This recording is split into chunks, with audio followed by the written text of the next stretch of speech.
हामी brain drain भइरह्यो भनेर हामी चिन्ता व्यक्त गर्छौँ। ब्रेन गेनको कुरा पनि गर्छौँ। शैक्षिक स्वायत्तता, स्वतन्त्रता, प्राज्ञिक स्वतन्त्रताको पनि हामी कुरा गर्छौँ। तर 29 गते पूर्वाञ्चल विश्वविद्यालयका प्राध्यापक डाक्टर महेशराज दाहालमाथि जुन अमानवीय व्यवहार भएको छ त्यसको घोर भर्त्सना गर्न चाहन्छु। र त्यसै गरी 30 गते नेपाल मेडिकल कलेजमा उपचारको विषयलाई लिएर डाक्टरहरूमाथि, नर्समाथि दुर्व्यवहार भएको छ, कुटपिट भएको छ र आइसियुमै गएर आक्रमण भएको छ, तोडफोड भएको छ।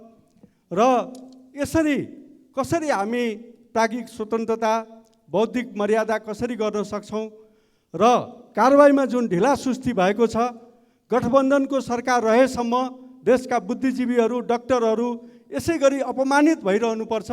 म यसको पिटाइएको छ कि नेपाल उनीहरूलाई नागरिकता दियो भने नेपाल फिजीकरण हुन्छ र आज युवाहरू पढ्न पाएका छैनन्, विदेश जान पाएका छैनन्, जागिर खान पाएका छैनन्, बैंकमा खाता समेत खोल्न पाएका छैनन् र बाध्य छन् आत्मदाह गर्न।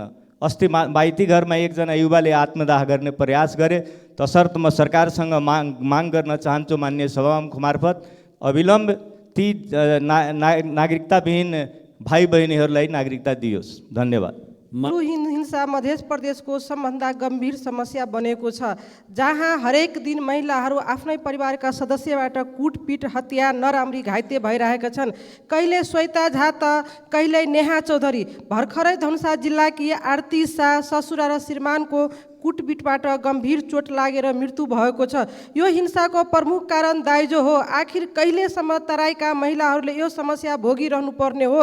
दाइजो र घरेलु हिंसाका समस्यालाई सरकारले कहिले सही ढङ्गले सम्बोधन गर्नेछ? लैङ्गिक हिंसा अन्तका लागि यति धेरै कानुन बने र विभिन्न अन्तर्राष्ट्रिय कानुनमा हस्ताक्षर गरे, तर पनि हिंसाको दर बढिरहेको छ। महिलाहरू आफ्नै घरमा सुरक्षित छैन। तसर्थ तराईमा यो गम्भीर र बढ्दो समस्यालाई विभिन्न दृष्टिकोणबाट सम्बोधन गर्न र यससँग सम्बन्धित कानुनहरूको उचित कार्यान्वयन सुनिश्चित गर्न आग्रह गर्दछु। धन्यवाद। माननीयमा विनियोजित बजेट अत्यन्तै असमान, संवेदनहीन र असन्तुलित रहेको छ। कर्णाली प्रदेशमा सल्यान जिल्ला पनि पर्छ सभामुख महोदय, तर सल्यानमा न त सडक, न त झोलुङ्गे पुल, सिँचाइ, तटबन्ध, खानेपानी कुनैमा पनि भने जस्तो बजेट विनियोजन भएको देखिएन। सभामुख महोदय, आर्थिक वर्ष 2080-81 को बजेट दलको र बलको भरमा विनियोजन गरिएको छ। यसपटकको बजेट 3 जिल्लाको लागि मात्र विनियोजन भएको र अरू जिल्लाहरूको लागि कुनै आशातीत नभएको प्रष्ट देखिन्छ।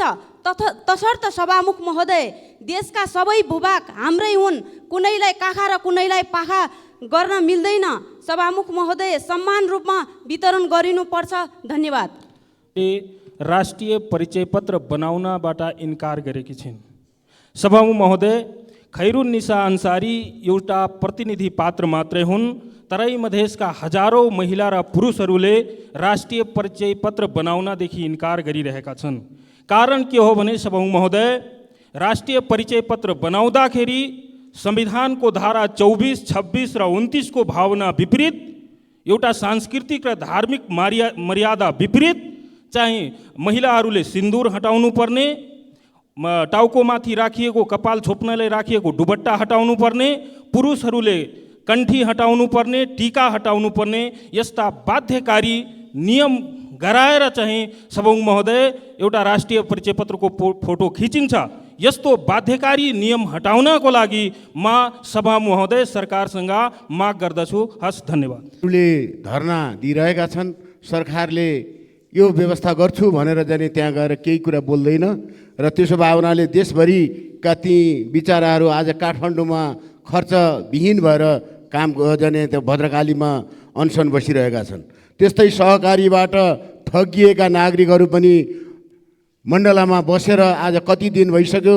त्यो विषयमा यो सरकार अन्जान छ या जाने त्यो सरकारले यो दण्डहीनतालाई कहिलेसम्म तोड्ने हो र बदमास मान्छेहरूलाई कारबाही नगरेसम्म देशका नागरिकहरूको प्रगति र देशका नागरिकहरूको लागि यो सरकार छ भन्ने कुराको अनुभूति कसरी दिलाउने होला, यो विषयमा सभामुख मार्फत सरकारको ध्यान आकर्षण गराउन चाहन्छु। धन्यवाद। सरकार कहाँ छ भनेर खोज्नुपर्ने बेला भयो। देशभरिका विद्यालय कर्मचारीहरू आज माइती गएर भद्रकालीमा आन्दोलित छन्। सरकारले पुलिसको डन्डा लगाएर पक्रेर थुन्न खोज्छ। समस्याका समाधानको तर्फ सरकारको पहल छैन। म सम्माननीय सभामुख महोदय मार्फत विद्यालय कर्मचारीहरूको समस्या यथाशीघ्र समाधान गर्नेतर्फ सरकारको ध्यान आकर्षण गराउन चाहन्छु। त्यस्तै राष्ट्रिय राजमार्ग मदन भण्डारी लगायतको राष्ट्रिय राजमार्गले जग्गाहरू ओगटेको छ। लगत कट्टा नभएको हुँदा सबै राजमार्गले ओगटेका जग्गाहरूको लगत कट्न गर्ने यथाशीघ्र व्यवस्था होस् भन्ने माग गर्न चाहन्छु। साथै उदयपुर जिल्लामा रहेको प्रधानमन्त्री कृषि आधुनिकीकरण परियोजना अन्यत्र जिल्लामा सार्न खोजिएको भन्ने सुन्नमा आएको छ। त्यो योजना उदयपुरमै कायम रहने व्यवस्था होस् भन्ने सम्माननीय सभामुख मार्फत ध्यान आकर्षण गराउन चाहन्छु।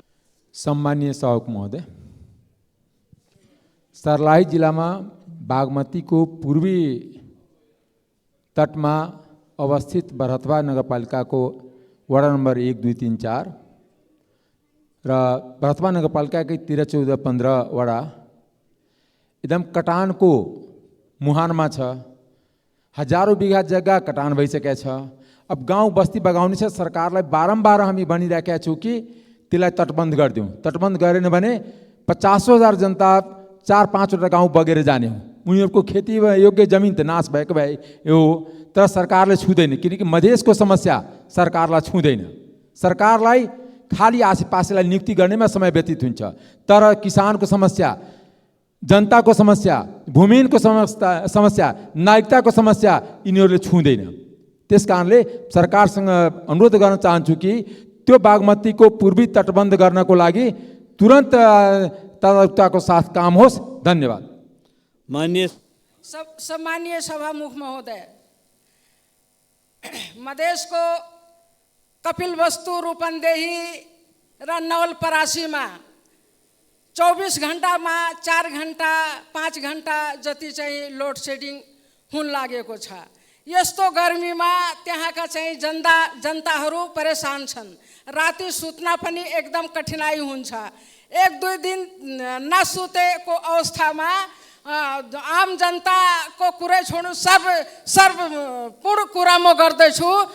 चाहिँ 1-2 दिन नसुतेपछि त्यसको चाहिँ बिहानको र बेलुकासम्मको कार्यशैली कस्तो हुन्छ, उसको मुड कस्तो हुन्छ, जसले गर्दा म सरकारसँग के भन्न चाहन्छु कि यो वर्तमान सरकार चाहिँ विद्युत चाहिँ उत्पादन गर्नुभन्दा पहिला नै चाहिँ जुन किसिमको लोड सेड बढाएको छ त्यसको म भर्सना गर्दैछु र यसमा सर्वसाधारणको विषयमा राज्यले ध्यान देओस्। यसको लागि सभामुख महोदय, नेपालमा माध्यमिक विद्यालय स्तरमा उत्कृष्ट र सेन्टर अफ एक्सलेन्सको रूपमा विकसित गर्न खोजिएको बुढा नीलकण्ठी स्कुल अनियमितता, मनपरितन्त्र र भ्रष्टाचारको अखडा बनेको अभिभावकहरूको गुनासो छ। अभिभावकहरू भेलामा आपसमा म्याक हानाहान, कुर्सी हानाहानको झगडा भएको छ। त्यहाँ मेरिट बेसिसमा जुन विद्यार्थीहरूलाई दिनुपर्ने त्यो धेरै मिचेर लत्यार चाहिँ प्रवेश गराइएको जुन गुनासो छ त्यसको वास्तविकता छानबिन होस्। र अर्को कुरा चाहिँ के भने सङ्घीय ऐन, सङ्घीयताको 8 वर्षसम्म पनि अहिलेसम्म प्राप्त भएको छैन। तुरुन्त आओस्। विद्यालय कर्मचारीहरूको समस्यामा अहिले पनि धरनामा छन्। तिनीहरूको समस्या सरकारले तत्कालै सम्बोधन गरोस्। धन्यवाद। अन्य सभामुख महोदय, योभन्दा पहिला पनि कर्णाली चिसापानीको पुलको बारेमा म कुरा उठाएको थिएँ, तर सम्बन्धित निकायको ध्यान आकर्षण गराउँदै गर्दा अहिले पनि त्यो ठाउँमा ध्यान नपुगेको अवस्था छ। जुन कि कर्णाली चिसापानी पुल जुन सुदूरपश्चिम प्रदेशलाई जोड्ने एउटै मात्र माध्यम हो, जुन पूर्व पश्चिम महेन्द्र राजमार्गसँग जोडिएको पुल हो। सम्माननीय सभामुख महोदय, कि मन्त्रालय या यो बजेट जसरी हामीले मन्त्रालय धाएर या आफ्नो लेटर प्याडमा सम्पूर्ण मन्त्रालयमा धाएर जसरी बुझाएको थियौँ, त्यस्तै गरी जनताको ध्यान हामीले यहाँ सुन्ने समयमा, विशेष समयमा आकर्षण गराउँदै गर्दा या नसुन्ने हो भनेपछि यो समय पनि हटाउनु पर्यो, नभए फेरि पनि त्यही लेटर प्याडमा जानु पर्यो, नभए त्यो गेटा मेडिकल कलेजको जस्तो गरेर या चिसापानी पुलमा बसेर धरना दिनुपर्ने हो, या जनतालाई त्यो ठाउँमा उतार्नु। महोदय, थारू जाति तराईमा बस्ने सबैभन्दा ठुलो जनसङ्ख्या भएको जाति हो। विभिन्न अध्याय इतिहासविदहरूबाट द लाइट अफ एसियाका रूपमा परिचित गौतम बुद्धलाई थारूको सन्तान भनी उल्लेख गरेको पाइन्छ। यसले गर्दा विश्व समुदायमा थारू समुदायको धार्मिक अन्तर सम्बन्ध रहन गएको छ। आफ्नै भाषा, कला, संस्कृति, परम्परा र संस्कार रहेको थारू समुदायलाई यो बजेटले कतै पनि समेटेको छैन। आन्तरिक पर्यटन प्रबन्धन गरेर नेपाल घुमाऊ, नेपाल चिनो भन्ने नारालाई सार्थकता दिन प्रकृति पूजक थारू समुदायको ऐतिहासिक पुरातात्विक जन्मदेखि मृत्युसम्म चाहिने डिबार ग्रामथानहरू सूचीकृत गर्न र थारू कला, संस्कृति, पर्यावरण क्षेत्रको विकास गर्न सम्बन्धित मन्त्रालयको ध्यान आकर्षण गर्न चाहन्छु। धन्यवाद। सभामुख महोदय, म थारू समुदायको सामान्य साक्षर महिला हुँ। समानताको निम्ति सधैँ लड्दै आएकी छु। हामीले हरेक वर्ष माघीमा 1 वर्षको निम्ति गाउँले बजेट बनाउँछौँ, जसमा सबै गाउँले परिवार समेटिएको हुन्छ र बजेट अनुसार खर्च हुन्छ। तर सरकारको बजेट त धनीलाई झन् धनी बनाउने र गरिबलाई झन् गरिब बनाउने पो रहेछ। श्रमजीवी किसान, सुगमवासी र विभिन्नले आफ्नो महसुस गर्ने गरी कार्यक्रम बनाउन र बजेट विनियोजन गर्न सरकारसँग माग गर्दछु। धन्यवाद। माननीय सदस्य श्री असीम शाह। सभामुख महोदय, चलचित्र आदि पुरुषको सीता भारतको भन्ने संवादले जुन विवाद सिर्जना भयो, त्यसमा भारतीय निर्माण पक्षले हिजो विवादित संवाद काटेर पठाएर सेन्सर पास पनि भयो प्रदर्शनको लागि नेपालमा। तर काठमाडौँका मेयर बालेन शाहले भारतमा पनि उक्त संवाद नहटाएसम्म कुनै पनि हिन्दी फिल्म चल्न नदिने भनेपछि अन्यल छाएको छ। क्युएफएक्स सिनेमाज लगायत सबै हलहरूले सरकारबाट स्पष्टीकरण नआएसम्म चलचित्र प्रदर्शन रोकेर बसेका छन्। चलचित्र आदि पुरुषको कुरा मात्र होइन, यथार्थमा पनि कहिले बुद्ध उताको भनेको छ, कहिले सीता उताको भनेको छ, कहिले कालापानी लिम्पिया धुरा हाम्रो भनेको छ, कहिले सांस्कृतिक नक्सा भनेर हाम्रो ठाउँ नै गायब गराइएको छ। हाम्रो इतिहासमाथि छिमेकबाट यस्तो भइरहँदा हामीले भन्न सक्नुपर्छ कि यसले हाम्रो चित्त दुख्छ भनेर, हाम्रो स्वाभिमान र सार्वभौम अस्तित्वलाई अतिक्रमण गरेको छ भनेर। सरकारले सास दबाएर बसेपछि कोही न कोहीले कुनै न कुनै बेला बोल्नु पर्थ्यो। बालेनले बोले, सही गरे। परराष्ट्र मन्त्री र सञ्चार मन्त्रीले यसलाई गम्भीर रूपमा लिनुपर्छ।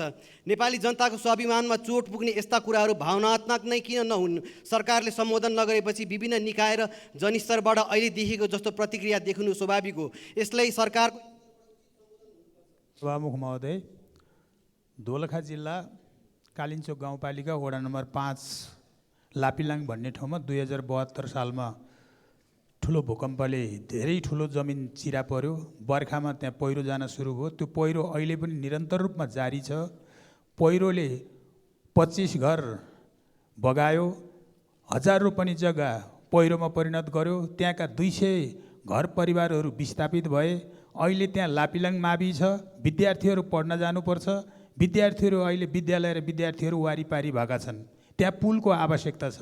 म सभामुख महोदय मार्फत नेपाल सरकारको के ध्यान आकर्षण गराउन चाहन्छु भने छिटोभन्दा छिटो भोलि नै त्यहाँ प्राविधिक खटाएर त्यहाँ बेली ब्रिजको स्थापना गरियोस् र त्यहाँको जनताले जुन भोग्नु परेको अहिले समस्या छ, वारी र बारीको समस्या छ, त्यो समस्या सरकारले छिटो समाधान गरोस् भन्ने म माग गर्न चाहन्छु, जोरदार माग गर्न चाहन्छु।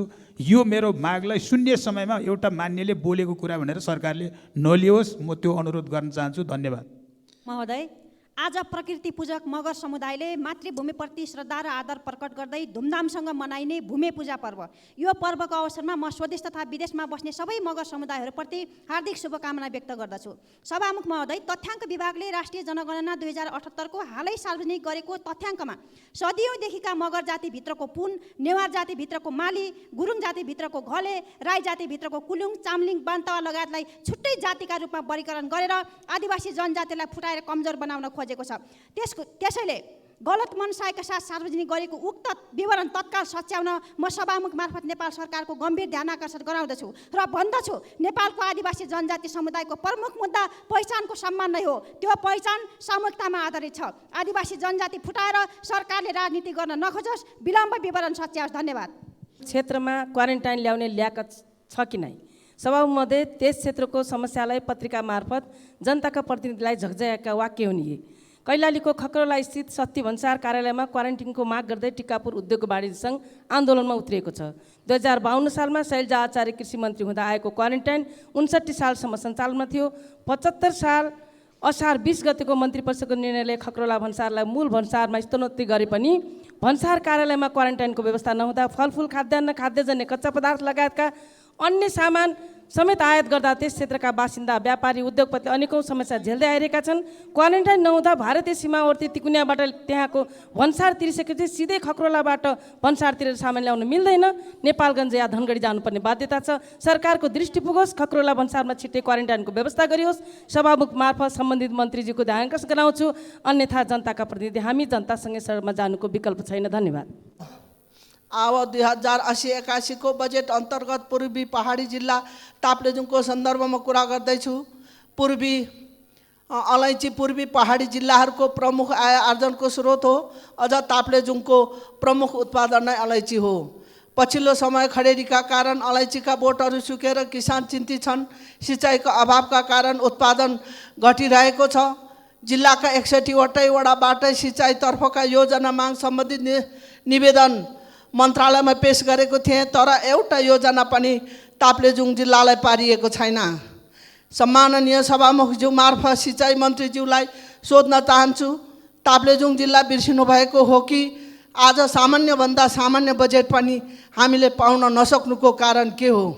त्यसकारण सम्माननीय सभामुखज्यू मार्फत सिँचाइ मन्त्रीज्यूको गम्भीर ध्यान आकर्षण गराउँदै सिँचाइको क्षेत्रमा माग गरिएका योजनाहरू तत्काल सम्बोधन होस्। महोदय, नेपाल भगवान गौतम बुद्धको जन्मस्थल, नेपाल सरकारले पर्यटन दशक भनेर चाहिँ घोषणा गरेको छ। तर नेपाल भ्रमणमा आउने बुद्धिस्ट जुन भिक्षु भिक्षुणीहरू हुनुहुन्छ, उहाँहरूले हाम्रो नेपालकै एयरपोर्टमा अपमानजनक व्यवहार बेहोर्नु परेको गुनासो उहाँहरूले गर्नुभएको छ। त्यसकारणले म सम्माननीय सभामुख महोदय मार्फत नेपाल सरकारको ध्यानाकर्षण गराउन चाहन्छु कि एयरपोर्टमा भिक्षु भिक्षुणीहरूको लागि फास्ट ट्र्याकको व्यवस्था गरियोस्। जुन धेरै बौद्ध मार्गी देशहरूमा त्यो व्यवस्था छ, नेपालमा पनि त्यो व्यवस्था गरियोस् भनेर म नेपाल सरकारसँग माग गर्न चाहन्छु। धन्यवाद। माननीय सदस्य रौतहटको ईशनाथ र सदरमुकाम गौरनपा जोड्ने लालबकैया नदीको टिकुलिया पुलको काम 10 वर्षदेखि अल्पत्र छ।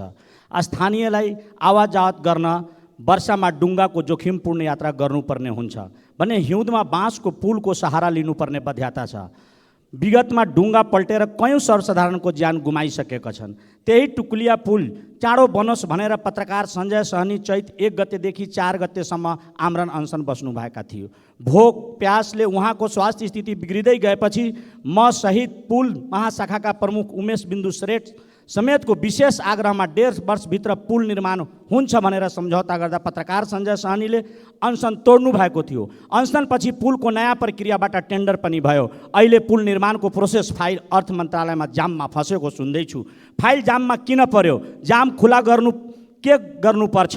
अर्कोचोटि पुनः म स्वयंलाई अनसन बस्नुपर्छ कि पुल निर्माण कार्य यथाशीघ्र पहल गरिदिनु हुनको लागि? देशकै एउटा राष्ट्रिय गौरवको आयोजना, देशकै पहिलो सुरुङ मार्ग काठमाडौँ निर्वाचन क्षेत्र 9 चन्द्रागिरी वडा नम्बर 1 को डहचोकमा त्यसको निर्माणको काम असाध्यै ढिला भइरहेको छ। सभामुख महोदय मार्फत सरकारको ध्यान आकर्षण गर्न चाहन्छु। त्यसको निर्माणमा अलि गति बढाउन आवश्यक छ र निर्माणको क्रममा भित्र ढुङ्गा ब्लास्टिङ गर्दा त्यसको ब्लास्टिङले त्यसको वरिपरिका घरहरू चर्किन थालेको छ सभामुख महोदय। त्यसकारण सुरुङ मार्ग परियोजनाले ती घरहरूमा यथास्थिति जे जस्तो छ त्यसको अध्ययन गरेर त्यसको मतलब चाहिँ निरीक्षण गरेर ती क्षति भएका घरहरूलाई तत्काल सरकारले क्षतिपूर्ति गरोस् र त्यो बस्तीलाई सुरक्षित र व्यवस्थित गर्न सरकारको ध्यान आकर्षण गर्न चाहन्छु। धन्यवाद। माननीय सदस्य श्री गणेश पराजुली।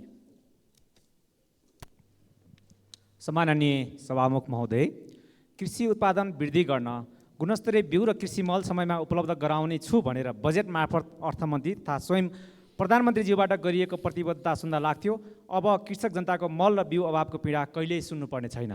तर खेती लगाउने समय घर किन लाग्दा समेत मेरो निर्वाचन क्षेत्र काठमाडौँ 7 लगायत उपत्यकाभित्रका कृषकले त पर्याप्त मात्रामा गुणस्तरीय बिउ र रासायनिक मल पाउन सकेका छैनन् भने दुर्गम तथा अन्यत्रका कृषकले सहज रूपमा मल र बिउ पाउलान् भनेर विश्वास गर्ने कसरी? त्यस्तै पशु सेवा विभागको जानकारी अनुसार हाल देशैभरमा 15% बढी गाई भैँसीमा लम्पी स्किन रोग प्रकोप फैलिएको तथा अहिलेसम्म 20 अर्ब रुपियाँ बढीको क्षति भइसकेको र करिब 85 अर्ब रुपियाँ बढीको क्षति हुने स्वयं सरकार पक्षले अनुमान गरेको अवस्थामा रोग नियन्त्रणको यथेष्ट प्रयास नगरेको देख्दा लाग्छ सरकार ती निरीह कृषकको आत्मदाहको समाचार पर्खिएर बसेको छ। सरकार जनतालाई भाषण होइन नजिकको डिपोमा कृषि मल र गुणस्तरीय बिउ सहज रूपमा उपलब्ध गराइयोस् तथा यथाशीघ्र लम्पी स्किन रोग प्रकोपको नियन्त्रणको प्रयास गरियोस् भनी सभामुख मार्फत सरकारको सम्बन्धित मन्त्रालयको ध्यानाकर्षण।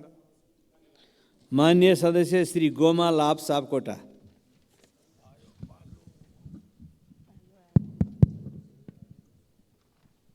सामान्य सभामुख महोदय, मध्य प्रदेश अन्य प्रदेशहरूको तुलनामा शिक्षा, स्वास्थ्य र कृषि सिँचाइको दृष्टिकोणले अति पिछडिएको प्रदेशको रूपमा स्थापित भएको छ, जसको मुख्य कारण विद्यालयहरूमा विद्यार्थीहरूको सङ्ख्याको अनुपातमा शिक्षकहरूको कम दरबन्दी रहेको छ। त्यसै गरी अस्पतालहरूमा आउने बिरामीहरूको सङ्ख्याको अनुपातमा साधन स्रोत, आधुनिक उपकरण र बेड शय्याको कमी तथा डाक्टरहरूको कम दरबन्दी रहेका छन्।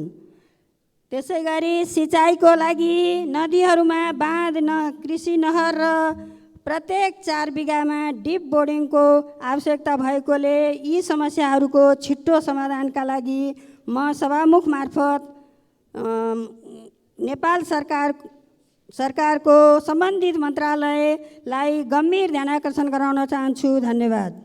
मान्य सदस्य श्री चन्दा कार्की भण्डारी। सम्मान्य सभामुखज्यू, आज म कलर ब्लाइन्डनेसको कुरा उठाउन चाहन्छु। नेपालमा रातो, पहेँलो, हरियो रङ छुट्याउन नसक्ने 5 देखि 8% रहेको तथ्याङ्क छ।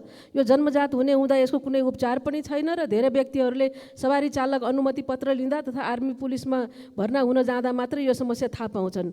नेपालको यातायात विभागको नियमअनुसार त्यस्ता व्यक्तिहरू सवारी चालक अनुमति पत्रका लागि अयोग्य ठहरिन्छन्। तर नेपालमा त्यही समस्याले गर्दा सवारी चालक अनुमति पत्र नलिने व्यक्तिहरू भने भेटिँदैनन्, किनभने तिनीहरू सबैले यातायात कार्यालयमा रु 2000 सम्म घुस खुवाएर काम गराउने गरेको पाइन्छ। अहिले दैनिकी करिब 5000 जनाले सवारी चालक अनुमति पत्रका लागि आवेदन दिएको देखिन्छ र हिसाब गरेर हेर्दा यहाँ महिनामा 1.5 करोडसम्मको चलखेल भएको देखिन्छ।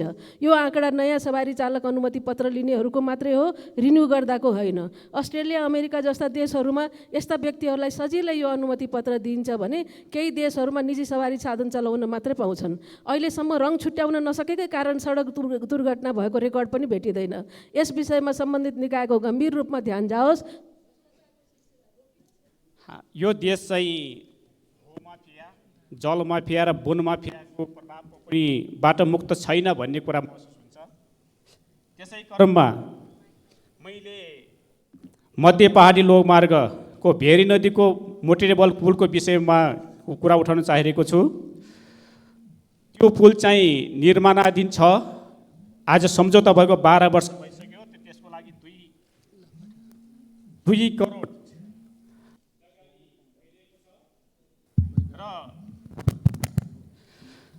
त्यो पुल अहिलेसम्म निर्माण हुन सकिरहेको छैन र सुनिन्छ त्यो पुल निर्माणको लागि भन्दा पनि बेली ब्रिज पुल निर्माण गर्ने बजेटको व्यवस्था गरिएको छ भन्ने कुरा सुनिएको छ। त्यसले गर्दा जनता निकै आक्रोशित भएका छन्। म यो पुलको विषय मैले पटक सदनमा मैले जानकारी गरेको छु, तर सरकारले यसको बारे यसबाट जानकारी दिन सकिरहेको छैन, जवाब दिन सकिरहेको छैन। म अनुरोध गर्न चाहन्छु सभामुख महोदय मार्फत नेपाल सरकारलाई पुल बेली ब्रिज होइन, जुन ढङ्गले पुल अगाडि बढ्न निर्माणको कार्य अगाडि बढिरहेको छ सोही ठाउँमा छिटोभन्दा छिटो त्यो पुल निर्माण होस् भन्ने कुरामा निवेदन गर्न चाहन्छु। धन्यवाद। मान्य सदस्य श्री चित्रबहादुर केसी। सभामुखज्यू, नेपालीलाई भुटानी शरणार्थी बनाएर बेच्ने भ्रष्टाचारीहरूलाई बचाउनको लागि 120 जना कालकोटधारीहरूले टुप्पीदेखि पैतालासम्मको बल लाएर भ्रष्टाचारी उम्काउने तपाईँ चाहिँ नि षड्यन्त्र गरिराखेका छन्। कतिसम्म उनीहरूको तर्क आएछ भने गृहमन्त्रीले प्रहरीलाई चाहिँ अपायकमा सरुवा गरेका कारणले प्रहरीले यो झुटो मुद्दा चाहिँ लागेको हो भनेर यस किसिमले दिनलाई रात बनाउने जुन षड्यन्त्र भइरहेको छ, यो नेपाली जनताले मात्र हेरेका छैनन्। यसभन्दा पहिलेका ठुला ठुला भ्रष्टाचारहरूलाई यो देशको सरकारले यसै गरिकन छामछुम पार्ने र भ्रष्टाचारीहरूलाई पैसाकै लागि उम्काउनको लागि जुन कालाकोटेहरूले जुन खालको षड्यन्त्र गरिरहेछन्, दुसाज गरिरहेछन्, यसमा दुधको दुध पानीको पानी होस् र भ्रष्टाचारीहरू। मान्य सदस्य श्री ज्वाला कुमारी शाह।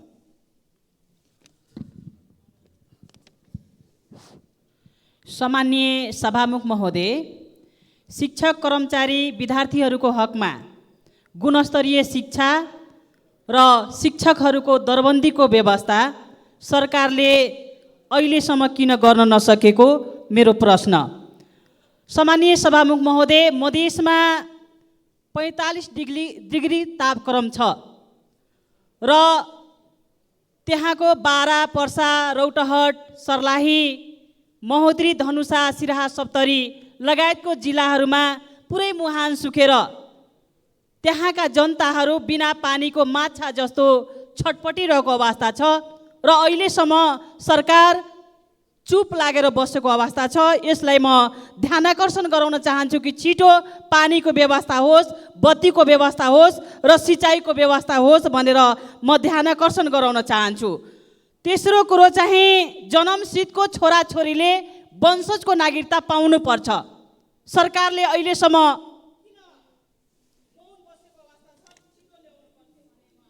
मान्य सदस्य श्री जावेदा खातुन जागा।